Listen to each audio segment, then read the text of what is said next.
Nuclear Revenge, episode number 1. 1 in 20 years paying the bitch back. Sometime back, I was hired to a company by a CEO I had previously worked for someplace else. He was a good friend, so when his newest company wasn't achieving sales, he headhunted me to join the new one. The company hadn't made a sale in 2 years. Year 1, the software product was in beta, so it wasn't ready to be sold. Year 2, they realized using the tech staff to make high-end sales to C-level executives was the shittiest sales model one could conceptualize. In general, and there are exceptions of course, these two personality styles don't speak the same language. Tech people talk tech. Buyers talk benefits and how the potential product fills needs. I bridge the gap well by translating tech speak into natural conversational language, so buyers better understand how their needs will be filled. The job was an hour-and-a-half drive one way from my home, so the CEO said I could work from home as long as I kept the sales management tool current. It's where you keep the notes of each prospect's status. Came to important meetings and made sure the executive team had daily sales reports. The first month I made the daily 3-hour commute because I needed to have solid, constant interaction with all the departments to rapidly form my sales strategy and develop a two-way confidence level with the section heads. Once I had a handle on things, I was ready to launch my sales plan. In the meantime, the CEO hired a VP of sales, bitch boss, who started 4 days before I hit the ground running to get in front of buyers. She was a vice president coming from the banking industry and had a long career in sales and marketing and finance products. I hated her from the moment she arrived. She knew fuck all about tech, and I spent huge time trying to orient her, which wasn't ideal because I needed to work on my sales strategy. They brought her on board because she had strong experience gaining financial investors. Nevertheless, I forged ahead, traveled to a target state, and spent 19 days crisscrossing it. When I came back, I had 17 contracts from buyers totaling about $2 million in sales. My CEO was overjoyed. Fast forward 6 months, and now working from home, I'm rocking and rolling. Sales are strong. CEO is happy. Good things are happening. Bitch Boss has landed an investor willing to drop $6 million into the company, and they are coming into town for a discovery meeting.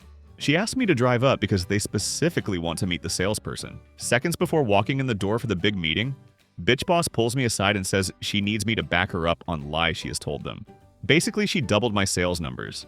I told her there was no way I was going to do that. She says the CEO has okayed the lie. We get to the part in the talk where the investor is looking over my inflated sales numbers on the prospectus, then directly asks me how many sales I'm making a month. Bitch Boss is behind him waving her arms, but I was having none of it and answered truthfully. He looks askance, staring at the document which has the false number listed, while she's giving me the stink eye behind him. No one says a word, dead silence. I asked to see the document and fates have aligned, allowing me to solve the dilemma. I explained the first 2 numbers were transposed.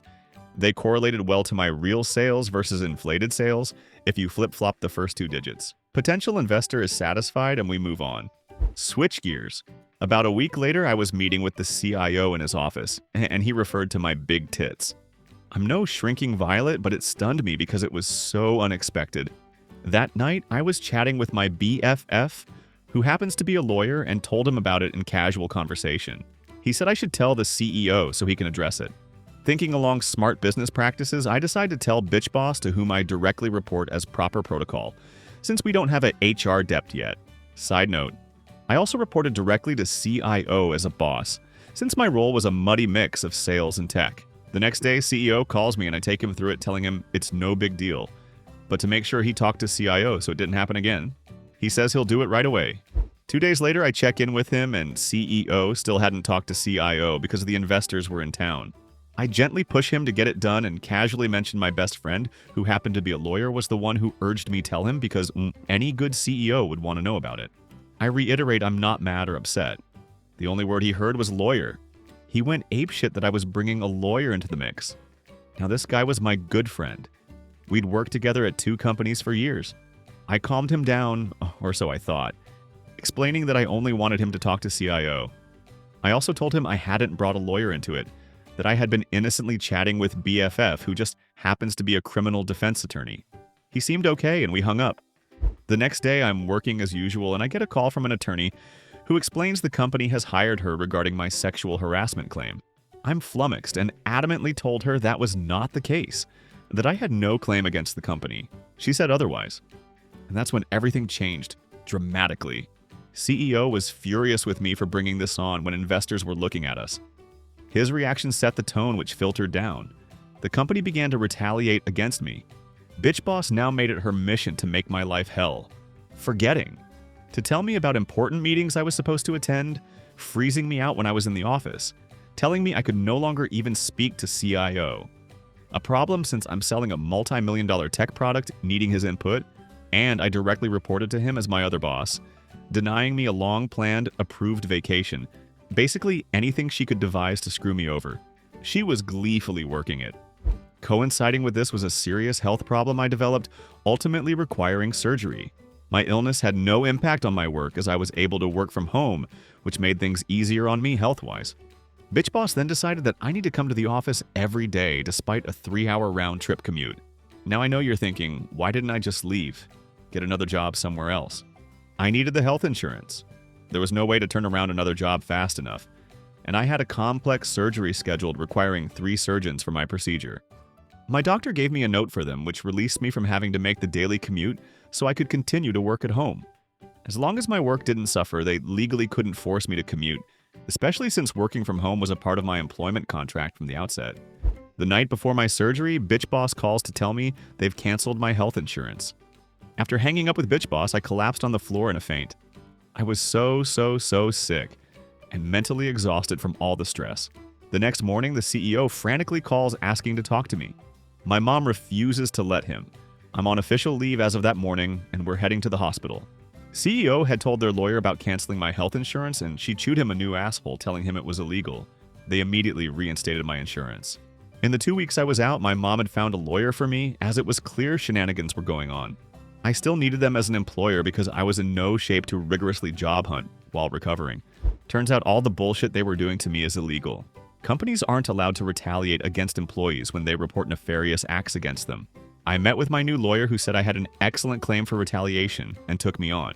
He said I had to continue working there while he did his thing, to stay within protocol while he filed the EEOC claim. Now it's time for me to return to work. The company had relocated, planned, during my absence, and Bitch Boss refused to tell me where, so I couldn't come back to work. Company lawyer told them they had to tell me.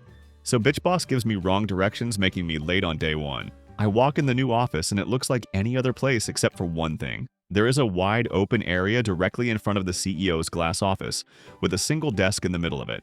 Welcome to my new desk. Also, I wasn't allowed to do sales anymore. In fact, I wasn't allowed to do anything at all, period. They had hired a bunch of new people to the company and they treated me like a pariah. Turns out Bitch Boss had gone to them telling a pack of lies, and if they know what's good for them, they'll stay away. Since I had nothing to do but couldn't just sit there looking like a dope, I worked on documenting everything being done to me per my lawyer's advice. I was meticulous in my note-taking. Bitch Boss began writing me up.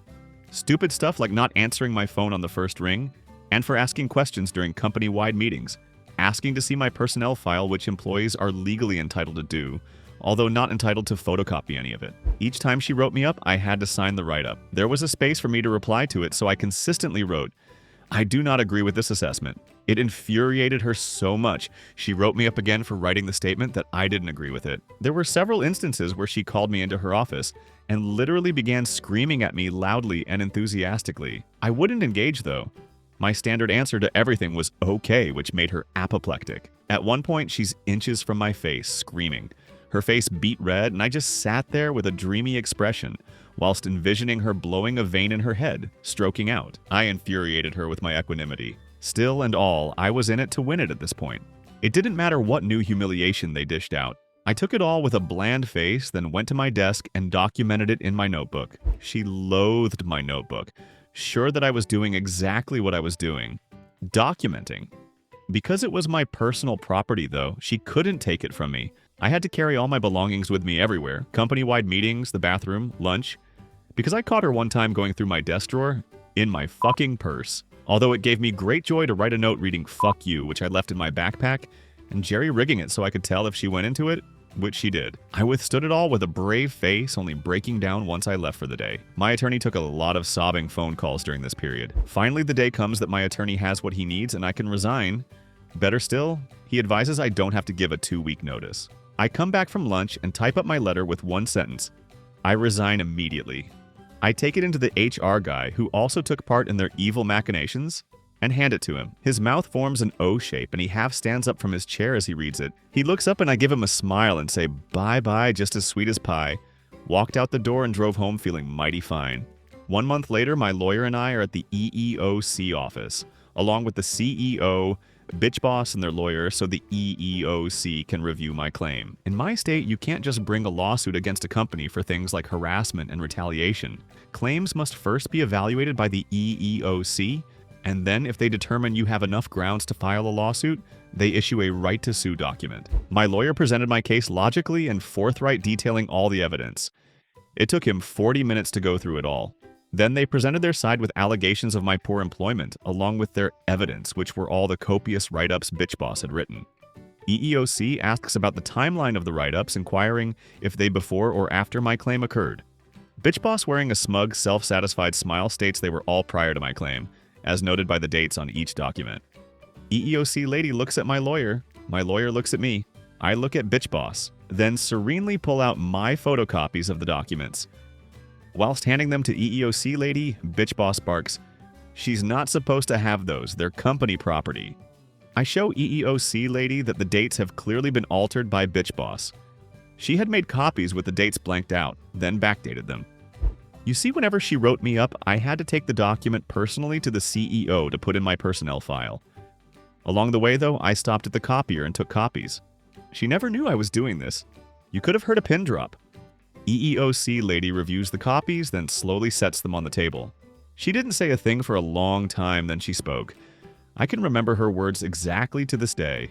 I've seen a lot of ill treatment and illegal undertakings by both employees and employers, including forged or altered documents. But I have never seen someone so incredibly stupid to present documents this easily disproved. Not only are employees entitled to receive and keep a copy of formal write-ups, but reading these ridiculous allegations, it's obvious you are trying to manufacture your case. She went on to say I had a clear case for a lawsuit, and moreover, I would win it. She recommended their side go in another room and determine a settlement amount to pay me immediately or risk the lawsuit. They went to a nearby office and I could hear the lawyer dressing them down. Words I heard included lied to me, lied to EEOC, presenting false documents, broke so many laws.